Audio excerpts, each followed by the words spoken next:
जय श्री महाकाल, श्री शिवाय नमस्तुभ्यम। कैसे हैं मेरे प्यारे दोस्तों? आशा करती हूँ कि आप सब लोग अच्छे और स्वस्थ होंगे। जैसा कि आप सभी को पता है कि कार्तिक मास का बहुत प्यारा सा महीना चल रहा है।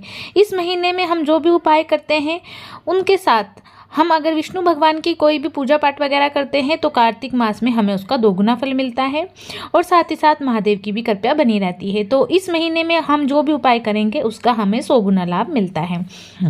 आप सभी को पता है कि सोमवार की अष्टमी पड़ रही है, यानी इस बार कार्तिक मास में सोमवार को अष्टमी पड़ रही है और सोमवार की जो अष्टमी होती है वह भगवान शिव और माता पार्वती के मिलन की अष्टमी होती है। इसीलिए यह अष्टमी बहुत खास होती है।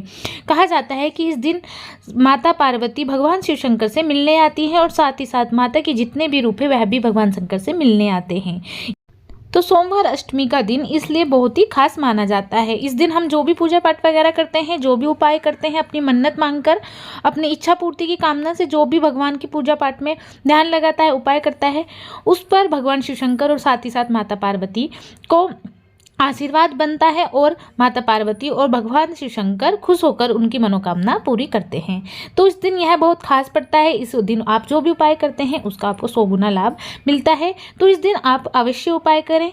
हमारे पूजनीय पंडित प्रदीप मिश्रा जी ने ही सोमवार अष्टमी को, कार्तिक मास की सोमवार अष्टमी को कुछ ऐसे उपाय बताए हैं जो आपको करने हैं और वह उपाय आपके लिए बहुत ही लाभकारी सिद्ध होंगे। यह उपाय बहुत छोटे छोटे से उपाय हैं और बहुत ही सरल उपाय हैं। अगर आप मेरी पहली बार आवाज़ सुन रहे हैं, मेरे चैनल पर नए हैं, तो सबसे पहले मैं आपसे अनुरोध करूंगी कि आप मेरे चैनल को सब्सक्राइब करें, बेल आइकन का बटन प्रेस करें ताकि आपको मेरी इस तरीके की हर नई वीडियो मिलती रहे। मेरे चैनल पर आपको पंडित प्रदीप मिश्रा जी द्वारा बताए गए सारे उपाय को अच्छे से समझाने की कोशिश करती हूँ और पूजा पाठ की अन्य वीडियो भी आपको मिलती हैं जिसमें पूजा की कथा और व्रत कथा, व्रत विधि, पूजा सामग्री सभी की मैं वीडियो बनाकर इस चैनल पर डालती हूँ।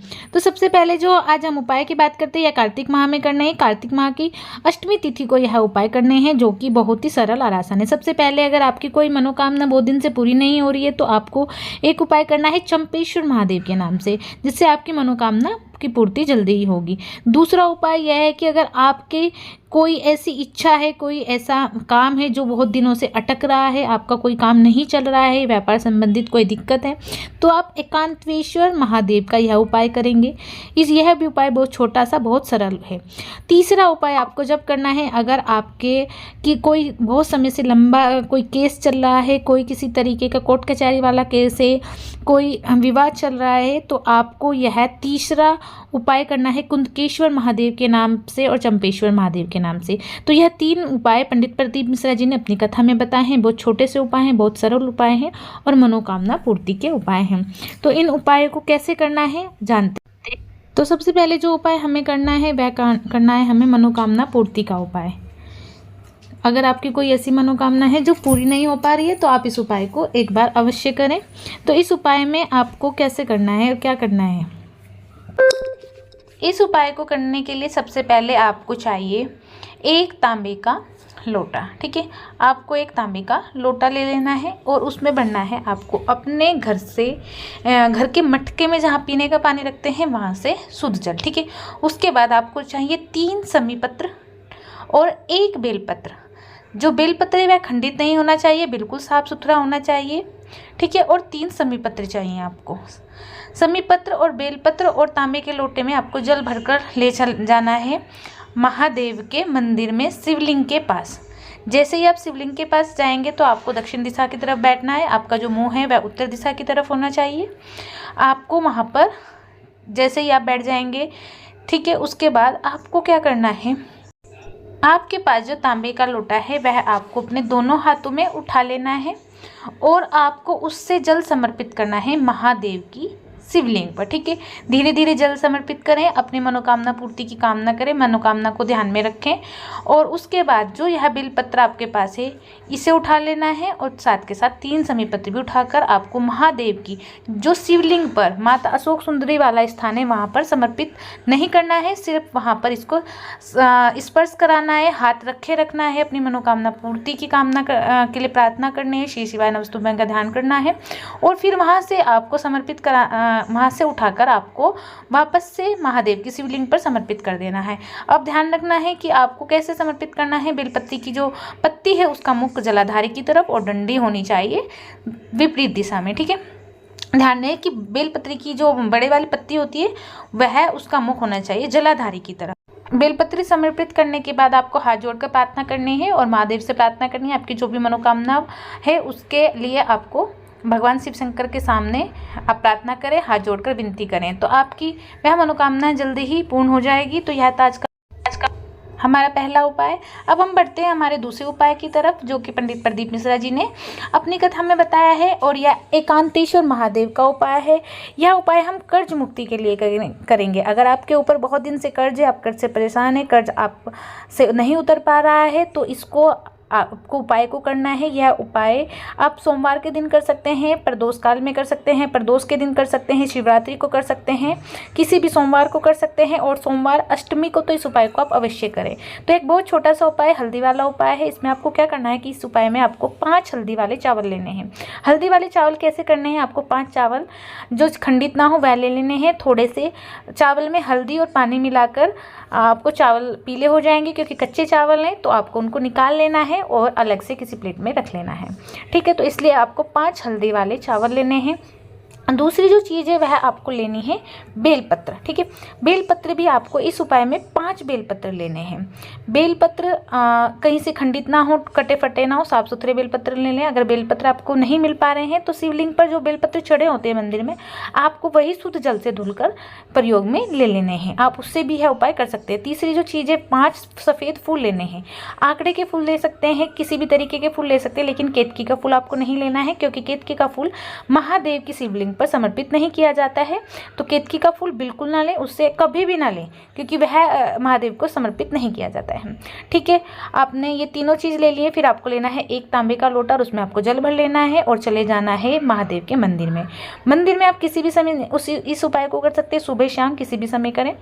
इस उपाय में जैसे आप महादेव के मंदिर में जाएंगे तो जाना है आपको किसी ऐसे मंदिर में जहाँ पर ज़्यादा भीड़ भाड़ ना रहती हो, ज़्यादा लोगों का आना जाना ना होता, यानी एकांतेश्वर महादेव, जहाँ पर आप एकांत में इस उपाय को कर सके। तो सबसे पहले आपको जो आपके पास तांबे का लोटा है, आपको उससे जल समर्पित करना है। उसके बाद जो आपके पास हल्दी वाले चावल है, ठीक है, एक एक चावल आपको महादेव की शिवलिंग के ऊपर समर्पित करना है और एकांतेश्वर महादेव के नाम के स्मरण करते हुए एक चावल का दाना चढ़ाएं।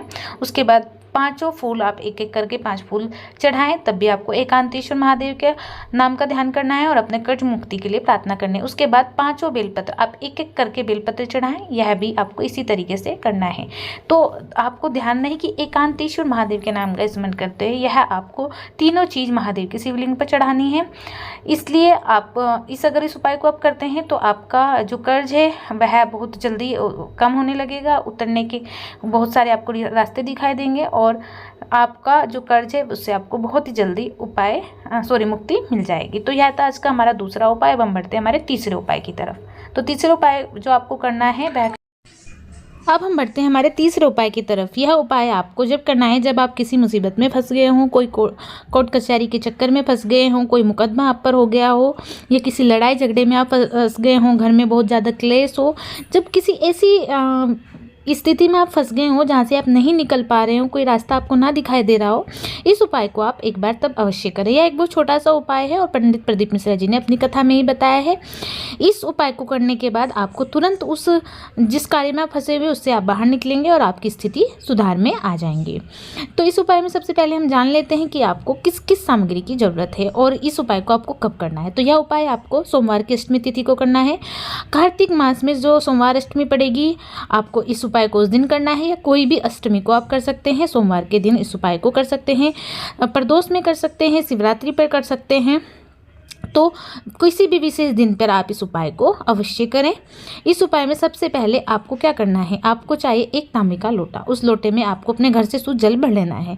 उसके बाद आपको चाहिए एक बेलपत्र, कटी फटी कहीं से ना हो, बिल्कुल खंडित ना हो, एक कनेर का फूल, एक दुर्वा, एक अक्षत जो खंडित ना हो और एक समी पत्र, ठीक है। इन सभी चीज़ों को आपको एक एक करके ही लेना है। किसी प्लेट में ले लें और इन सभी चीज़ों को लेकर जाएं आप किसी भी पास के बेल वृक्ष के पास, ठीक है। बेल वृक्ष के पास आप जाएं, सुबह के भी उपाय कर सकते हैं, शाम को प्रदोष काल में भी इस उपाय को आप कर सकते हैं, ठीक है। आप जैसे ही बेल वृक्ष के पास जाएंगे तो आप वहाँ पर एक मिट्टी के शिवलिंग का यानी पार्थिव शिवलिंग का निर्माण करें। छोटा सा शिवलिंग बना लें। शिवलिंग आप वहीं साथ के साथ बनाएं। उसके बाद आपको क्या करना है, जो यह बेलपत्र वगैरह आपके पास है, आपको यह महादेव की शिवलिंग पर समर्पित करनी है।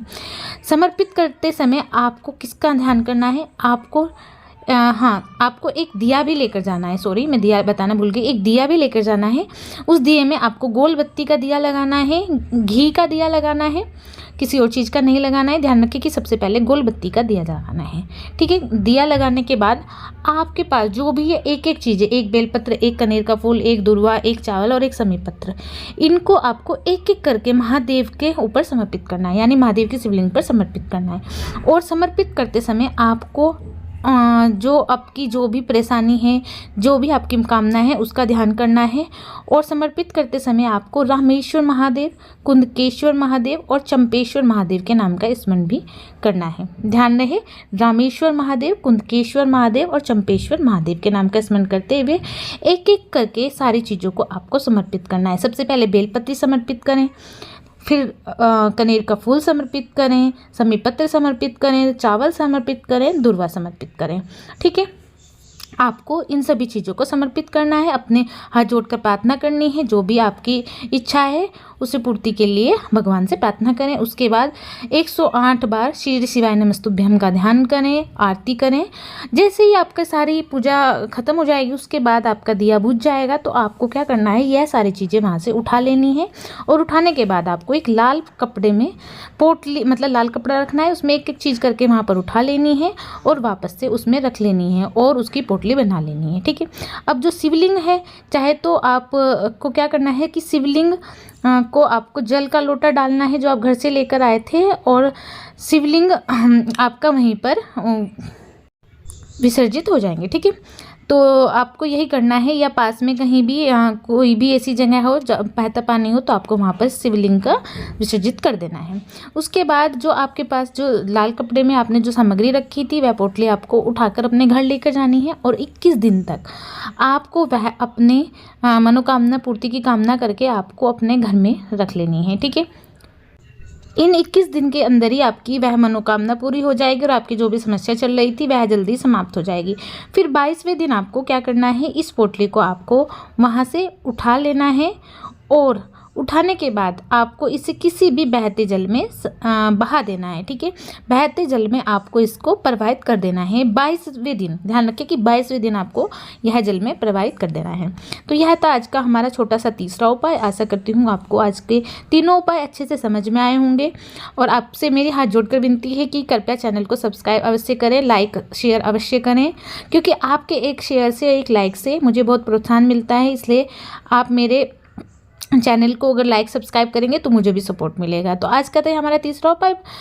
मिलते हैं अगली नई वीडियो में। जब तक के लिए श्री शिवाय नमस्तुभ्यम। हर हर महादेव।